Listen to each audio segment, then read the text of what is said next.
গতকাল আমি question paper নিয়ে একটু আলোচনা করেছিলাম।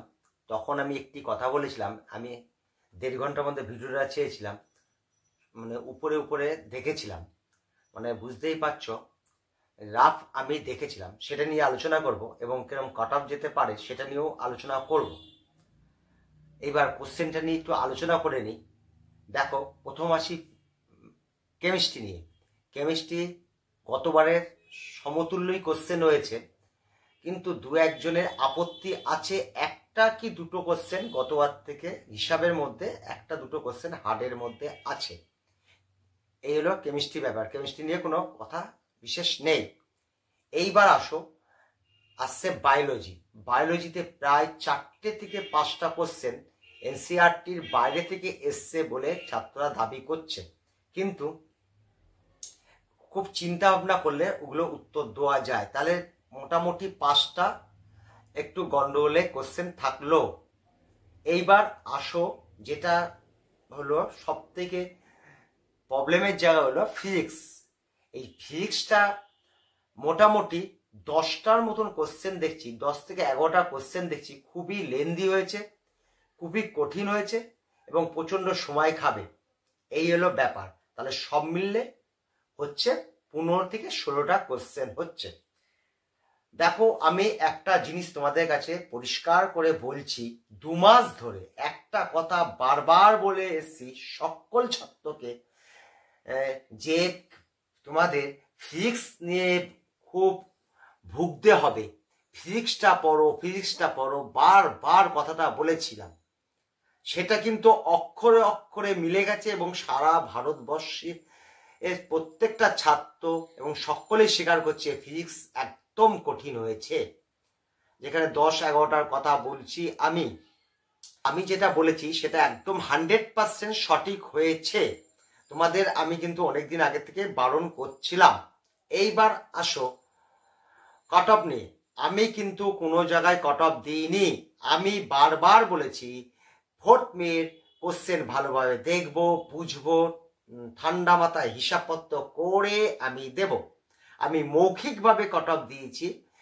কিসের উপর বেস করে? লাস্ট 3 বছরের ক্যালকুলেশনের উপর যদি কেউ পাটিগণিত করতে পারে তারপরে কাট অফ দিয়েছি মুখে। আমি লিখিত দিইনি। তোমরা সব জানো, যারা প্রতিদিন ভিডিও দেখে, স্কিপ করে করে দেখে না, তারা জানে আমি ফোর্থ মের কোশ্চেন পেপার দেখে আমি এর কাট অফ দেব। অর্থাৎ এই পর্যন্ত তাহলে কি হলো? আমি বলেছি 22-23-এর মতন কোশ্চেন হয়েছে। হ্যাঁ, আমি একটু হালকা দেখেছিলাম। তুমি তো নিশ্চয়ই জানো যে আমি 1 ঘন্টা থেকে 1.5 ঘন্টা মধ্যে ভিডিওটা ছাড়ি, কিন্তু কেমিস্ট্রি কিন্তু এক হয়েছে। বায়োলজিতে 3-4টে গন্ডগোল আছে, আর ফিজিক্স তো 10টা হবে। আমি অনেক দিন ধরেই বলছি যে এনটিএ 720-তে 720 হতে দেবে না। তাহলে আমি কোথায় তোমাদের ভুল বললাম? এইবার কাট অফের কথা নিয়ে আলোচনায়। দেখো, আমি বলেছিলাম যে গতবারে 10 যদি থাকে তাহলে 38 আসবে, কিন্তু গতবার আমি থেকে দেখা যাচ্ছে 7টা থেকে 8টা কোশ্চেন বেশি গন্ডগোলের বেরিয়েছে। আমি 8 থেকে 10 বলছিলাম, এখানে প্রায় 15 থেকে 16। ধরো ফিজিক্স 10 থেকে 11, বায়োলজি তুমি 4টেই যদি ধরো, আর কেমিস্ট্রিতে আমি একটা ধরে নিলাম, এই 16-17টা, অর্থাৎ 7টা কোশ্চেন খুব কঠিন এসছে। কিন্তু এইবারও একটা তোমাকে জিনিস দেখতে হবে, এই 17টা বা 16টা কোশ্চেন মধ্যে যারা বর্ডার লাইনের স্টুডেন্ট তারা কি দুটো একটা কি রাইট করে দেবে না 17টার মধ্যে? এটা তো হতেই পারে। 17টাতে কিন্তু তারা ছাড়েনি, কিন্তু একটা দুটো কিন্তু করেছে, তাহলে কাট অফটা একটু উপরের দিকে যাবে। আবার গতবার যদি তুমি দেখো যে এনটিএ প্রায় 2টো কোশ্চেনের নম্বর কিন্তু কেটে নিয়েছে। একটা ফিজিক্সের -5 হয়েছে, একটা বায়োলজি যেটা উত্তর মনে করেছিল সেটা কিন্তু অন্য একটা উত্তর দিয়েছে। এইবার কিন্তু কোনো ডিসপিউট কোশ্চেন নেই।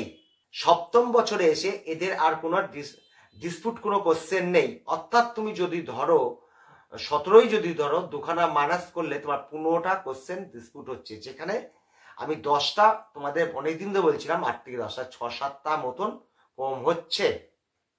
এবার কাট অফ নিয়ে যদি বলতে হয়, দেখো সমস্ত কাস্টেরই কিন্তু কমবে, কিন্তু এসটিদের অতটা কমবে না, যেহেতু ওদের 300টি নম্বরের মধ্যে থাকে।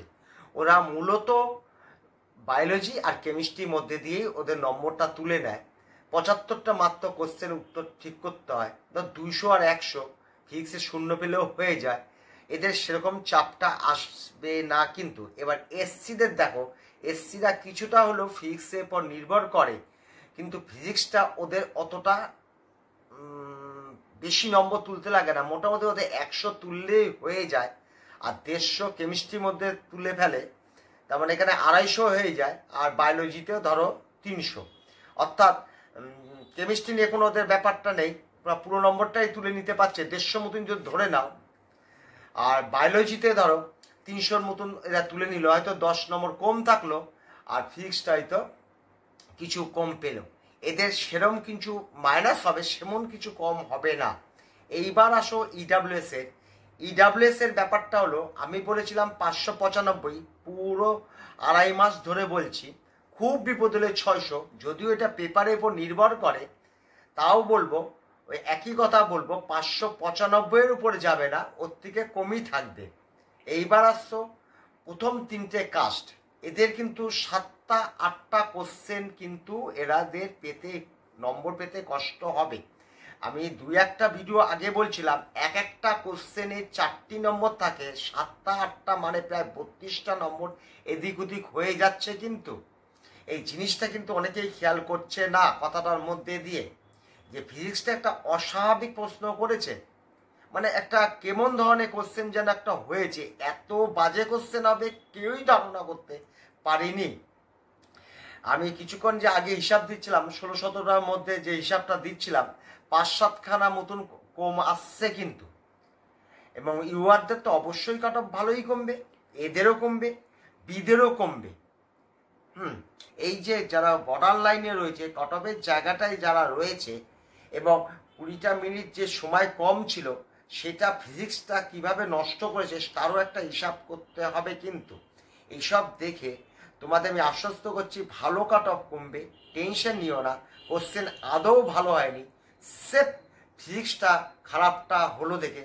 দেখো বায়োলজিতেও তো গতবারে একটা খারাপ হয়েছিল, ফিজিক্সেও একটা, কেমিস্ট্রিও 3টে কিন্তু খারাপ হয়েছিল। সেই 3টে যদি তুমি ফিজিক্সের মধ্যে ধরে নাও, বাইরে কোশ্চেন থেকে আসাটা, তাহলে কিন্তু সমান হয়ে যাচ্ছে গতবারের থেকে।